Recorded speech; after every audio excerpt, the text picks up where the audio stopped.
Assalamualaikum warahmatullahi wabarakatuh. Perkenalkan, nama saya Sepia dengan nomor pokok mahasiswa 104230001. Dibuatnya video kali ini untuk memenuhi tugas ujian akhir semester mata kuliah Akuntansi Keuangan Menengah. Nah, di video kali ini aku bakal ngebahas sedikit tentang materi persediaan. Untuk pembahasan awal, kita akan mulai dari definisinya itu sendiri.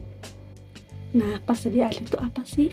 Persediaan adalah aset dalam bentuk barang atau perlengkapan supplies yang diperoleh dengan maksud untuk mendukung kegiatan operasional atau barang-barang yang dimaksudkan untuk dijual dalam waktu 12 bulan dari tanggal perolehan. Untuk jenis perdagangan ini dibagi menjadi dua. Yang pertama ada perusahaan dagang dan perusahaan manufaktur.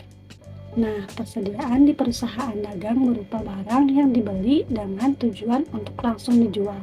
Sedangkan untuk persediaan perusahaan manufaktur itu, di dalamnya ada bahan baku dan bahan penolong, di mana bahan-bahan tersebut akan diolah atau diproses kembali agar jadi barang jadi atau produk selesai yang nantinya akan dijual.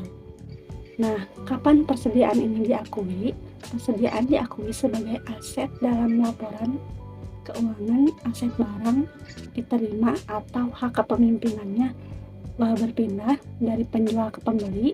Hak kepemilikan ini bisa mencakup hak fisik atas barang atau kendali atas barang tersebut. Dalam proses pembelian bahan baku harus dihitung harga pokok atau kos persediaannya. Harga pokok ini adalah semua biaya yang dikeluarkan untuk mendapatkan barang tersebut hingga siap dijual. Ini mencakup biaya langsung seperti harga beli dan tidak langsung seperti biaya transportasi atau penyimpanan. Tapi di realitanya atau di dalam praktiknya terkadang terjadi situasi yang membuat sulit untuk menentukan kapan hak kepemimpinan berpindah. Nah, ada beberapa. Yang pertama ada barang dalam perjalanan atau good in transit.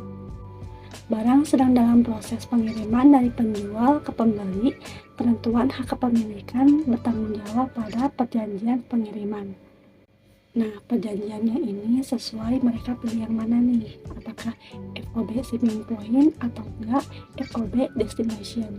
Nah, FOB shipping point ini adalah hak kepemilikan yang berpindah ke pembeli saat barang dikirim dari gudang penjual atau saat meninggalkan lokasi si penjual. Barang dalam perjalanan sudah dianggap milik si pembeli.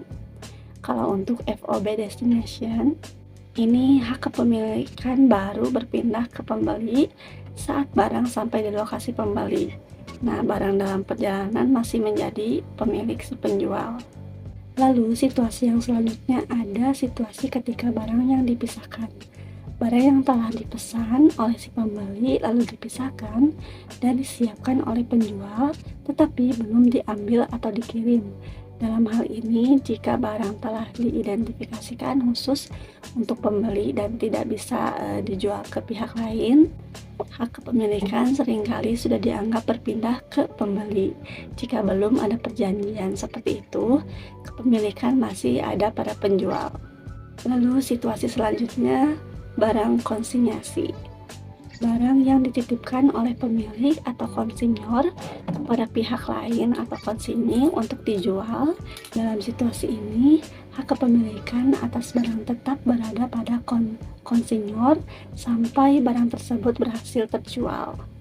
Nah, konsinyi hanya bertindak sebagai perantara penjualan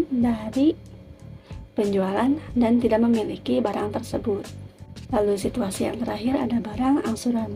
Barang yang dibeli oleh pembeli secara kredit atau cicilan, di mana pembayaran dilakukan secara bertahap.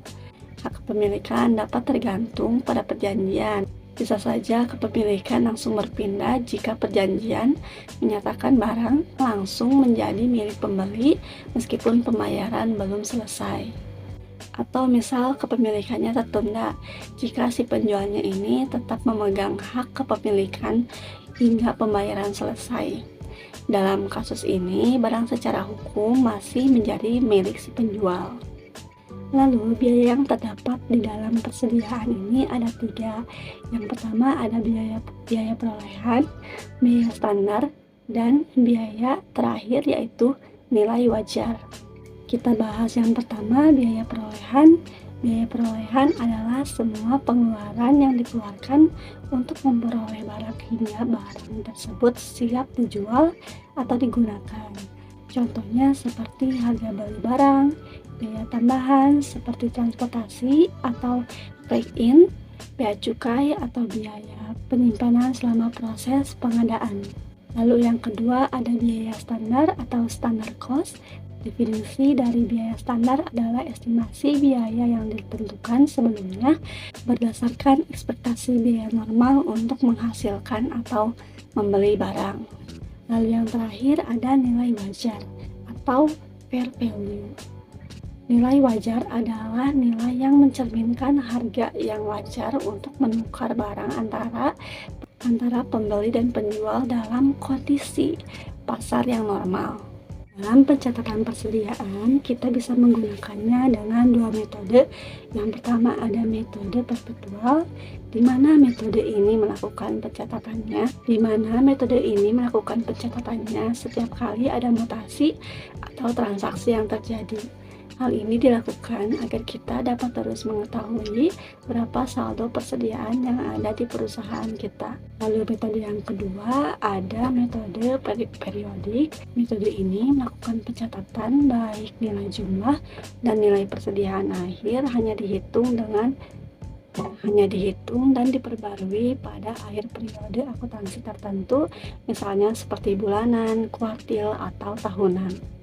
Nah, agar lebih paham lagi mengenai bagaimana perbedaan pencatatan dengan metode perpetual dan periodik, selanjutnya kita bakal sedikit membahas tentang soal-soal. Di soal pertama disebutkan sebuah perusahaan membeli 100 unit barang dagangan dengan harga 50.000 per unit pada tanggal 1 Januari, lalu pada tanggal 5 Januari perusahaan menjual 30 unit barang dengan harga jual 70.000 per unit, lalu disuruh menjurnal transaksi menggunakan metode perpetual. Langkah penyelesaiannya, kita harus menghitungnya dahulu pembeliannya sebelum memasukkan ke dalam jurnal. Kita kan membeli 100 unit dengan harga 50.000. Kita harus menjumlahkannya terlebih dahulu. 50.000 dikali 100 unit yaitu sebesar 5 juta. Setelah hasilnya diketahui, kita baru bisa memasukkannya ke dalam jurnal. Kita bisa memasukkannya ke dalam jurnal menggunakan akun persediaan barang dagang di debit dan juga akun kas atau utang dagang di kredit. Lalu langkah yang kedua, di tanggal 5 Januari kita menjual 30 unit dengan harganya itu 70.000. Maka kita mendapatkan 2.100.000. Kita juga harus menghitung HPP-nya juga. Harga unit yang terjual sebanyak 30 unit dikalikan dengan harga 50.000 yaitu sebesar 1.500.000. Nah, setelah diketahui, kita baru bisa memasukkannya ke dalam jurnal. Nah, jurnal yang pertama ada kas atau piutang dagang sebesar 2.100.000 di debit dan juga penjualan sebesar 2.100.000 di kredit. Selain itu, kita menambahkan akun HPP sebesar 1.500.000 di debit, lalu akun persediaan barang dagang di kredit. Lalu soal yang kedua, persediaan awal sebuah perusahaan per 1 Januari adalah sebesar 10 juta. Selama bulan Januari, perusahaan mencatat pembelian barang sebesar 8 juta dan penjualan sebesar 12 juta. Pada akhir bulan Januari, persediaan fisik yang tersedia adalah sebesar 6 juta. Hitunglah harga pokok penjualan atau HPP menggunakan metode periodik.